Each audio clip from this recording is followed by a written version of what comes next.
A new study by Tulane researchers reveals who benefits the most from healthy eating.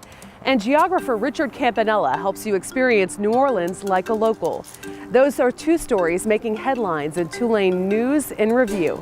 It's not just about surviving the disease. Nobody wants to hire someone who survived Ebola. So I thought, be the voice for them. Let people know that you can actually survive a deadly illness. CNBC introduced viewers to the 5 people Bill Gates calls heroes.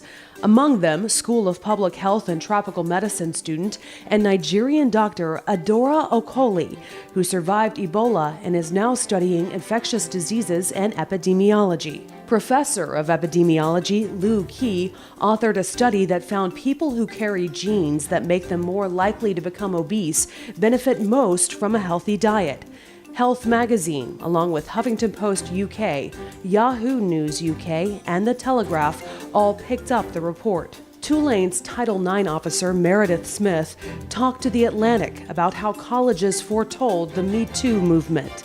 Sociologist David Smiled had an op-ed in the New York Times with his thoughts about the unrest in Venezuela. Puerto Rico is facing an unprecedented mental health crisis. Grist interviewed Reggie Ferreira, director of the Disaster Resilience Leadership Academy, about the mental health crisis in Puerto Rico. DEMA was set up to sort of respond to the American middle class.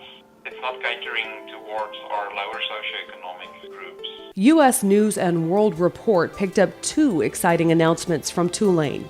The university unveiled a new program offering biotech executives, venture capitalists, and entrepreneurs a temporary home base when they visit New Orleans. And Tulane's business school will offer hospitality entrepreneurship programs at the New Orleans Culinary and Hospitality Institute, which is slated to open next year. Justin Wolf of the Stone Center for Latin American Studies talked to Splinter about the history of immigration in New Orleans. Flynn Zager, who founded the Tulane University Board Games Club, gave Business Insider tips on how to win Monopoly every time you play.